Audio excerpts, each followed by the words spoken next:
The Selfish Path to Romance. Download Chapter 1 for free at drkenner.com. Bill, welcome to the show. Bill? I think we have Bill on the line. Hi. Welcome to the show.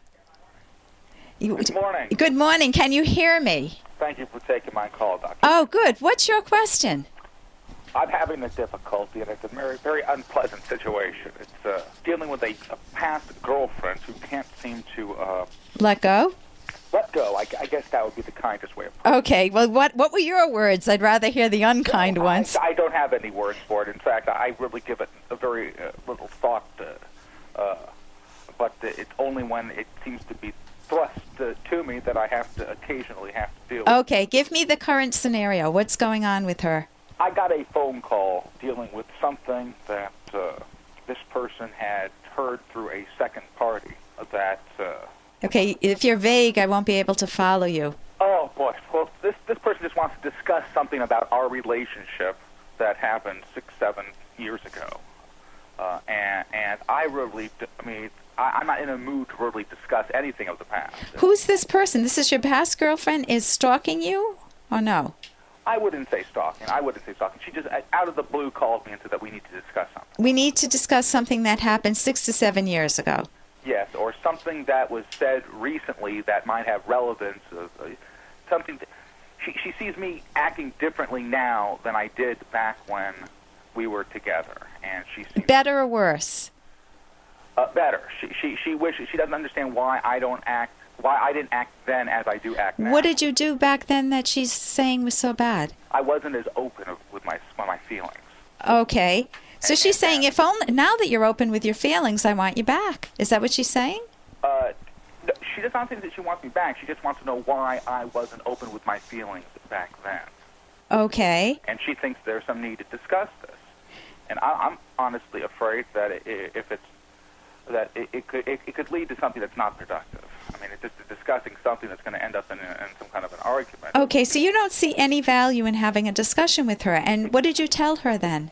I told her I just don't see the value. I don't see that this is going to be productive in discussing the past. Okay. Okay. And at that point, that is where it was left, and I'm just afraid it will be brought up again. Who is she in your close circle of friends? I mean, how?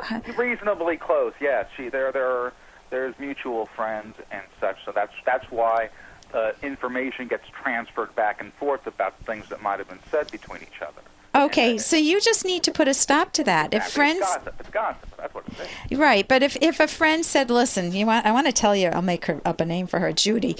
I want to tell you what Judy's saying. Judy's saying that when you dated her, you were cold and that you didn't care about her, and that now you're so open, and she really wants to discuss this with you. It's very important for her because she needs to get on with her life. What do you need to say to that friend? I need to tell him to stop talking about it. Yeah. You need to just say, if you want, this is... It might be, Dr. Kenner, though, in his defense, it might be completely innocent. He's unaware that we had a relationship. Oh. Yeah. Is he dating her now? No, he's just a mutual friend. It's an uneasy situation. Okay. It's not exactly ideal, but that is the way it is. Yeah, let me see if I get this straight, Bill. That when you first called, I thought you had an old girlfriend basically stalking you. She just loves you. She can't let go. No, you never know they're stalking until it's probably too late. Okay. But the sense that, what do you know about, tell me in a nutshell, in a sentence, something about this girlfriend that really bothers you. Continues to bother you, that makes you afraid of her enough to generate a phone call. Hey, I got to interrupt this because we've got to pay some bills. 30 seconds, that's it. A very quick ad, and then Alan will be back. Romance. I wish I knew more about what girls want from a relationship. Boy, I wish I knew more about what I want. Where's that ad I saw? Here it is. The Selfish Path to Romance, a serious romance guidebook. Download Chapter 1 for free at selfishromance.com and buy it at amazon.com. The Selfish Path to Romance. That is interesting. Tell me, in a nutshell, in a sentence, something about this girlfriend that really bothers you, continues to bother you, that makes you afraid of her enough to generate a phone call. Well, she can be out of control, and an out-of-control person is not exactly the kind of person I wish to deal Give me a picture of out of control. I've done therapy with hundreds of people out of control. So throwing hot coffee in somebody's face. Oh, that's out of control. That's okay. Yeah. I mean. And she wants you. Yeah. To control one's immediate feelings, and like I said, there isn't really, in my mind, anything to discuss. The fact that Are you dating someone else now? Yes. Okay. Is it going well? Yes, of course, yes. And you're open with your feelings with this new woman? Yes. Yeah. Okay. You hesitated a little. Well, yes. No, I am. There's no hesitation. It's just that the relationship isn't involved. It's just begun. I mean, so yeah, I'm open with my feelings to the point where, if you've been dating somebody for a month, you can be open with your feelings to it. Yeah. I'm trying. 30 days. With what? It's just over a period of 30 days. That isn't exactly an eternity. Oh, so you've just started dating her? Yeah. Okay. Yeah. Okay. And I've discussed it with my friend, and so that's probably where things have been. Oh, yeah, okay. A lot of stuff. I mean, that kind of. I mean, I don't want to say jealousy, but that type. Obviously, it has stirred up feelings that. Jealousy on the friend's part or on your ex's part? On my ex's part. My Part. friend is a married man. He has no understanding about Okay. any kind of involvement of one person or another. He's just merely, I guess, conversing and discussing details that probably I wish I'd be better off if he didn't discuss. Okay, so you need to know who to share information with and who not to, and you just discovered that this particular person is not a confidant. Right.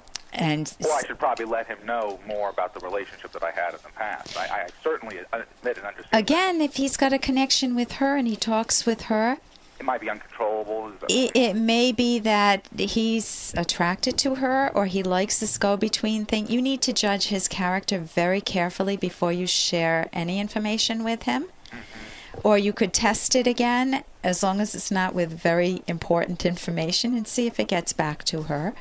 Right. I'm asking myself, what would happen now if one of my old boyfriends called me up? Because I used to be not very open with my feelings, and said to me, you're so open on radio. I caught you, and I just want to discuss our relationship and the damage. What was it about me that caused you not to be open? I mean, it's a discussion that just goes nowhere. And I think I would be freaked out. I mean, not that there's any harm in it, because if I put it into perspective, I would just graciously say, we've both moved on with our lives, and I am a different person. I suspect you are too.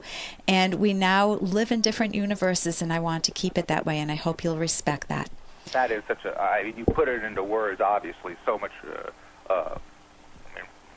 more advanced than I could ever think of. But yes, that's exactly the sentiment that I have. Right, and what that does is it reduces my anxiety, because immediately I'm flooded with all the memories of dating that person and all of the difficult memories, because the person's pointed my mind in that direction. The person said, we had problems. So they're focusing me not on the good aspects of that relationship, but on the negative ones.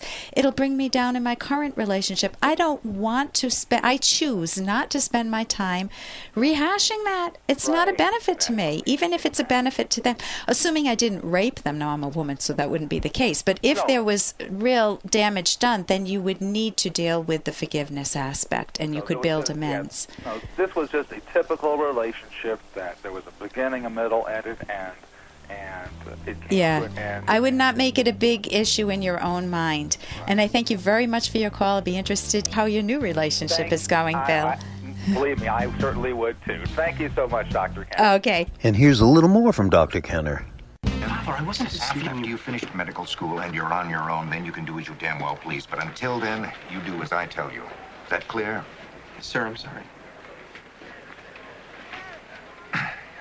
You know how much this means to your mother, don't you? Yes, sir. Okay, you know how much that means to your mother. Whose life are you living? Yours? Your mother's?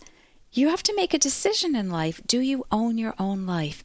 And I say absolutely yes. You need to take responsibility for it. You need to build yourself into a lovable person, a person who has good character traits, honesty and integrity, and has wonderful standards, is willing to use your own mind. You want to love your life. And if you are living in the shadows of your parents. When does it end? You become a doctor, lawyer for mom or dad because they're putting you through school and you owe it to them. Then what? Then you get out of school and you really wanted to be a landscape architect? What can you do at that point? It's monstrous. It's an ugly, ugly trap to get into. So I recommend never doing that to yourself. For more Dr. Kenner podcast, go to drkenner.com and please listen to this ad. Here's an excerpt from The Selfish Path to Romance by psychologists Drs. Kenner and Locke. It is very important to communicate constantly, even on difficult topics such as thoughts of flirting or worse. Some benefits of such open communication are it promotes honesty and integrity. You are not attempting to live a double life. You are not faking an attraction to your partner while secretly fantasizing about having an affair with Sherry or Jay. It enhances trust and communicates how much you value your partner. Boy, if she could share that with me, I can really trust her. She must really value me more than Jay. It helps you and your partner communicate about the possible reasons for an extramarital attraction and thus allows you to address a problem. I want us to spend more time together. It bothers me to see you drinking every night. I miss the way you used to look and dress. You were so sexy. Download Chapter 1 for free at drkenner.com, and you can buy the book at amazon.com.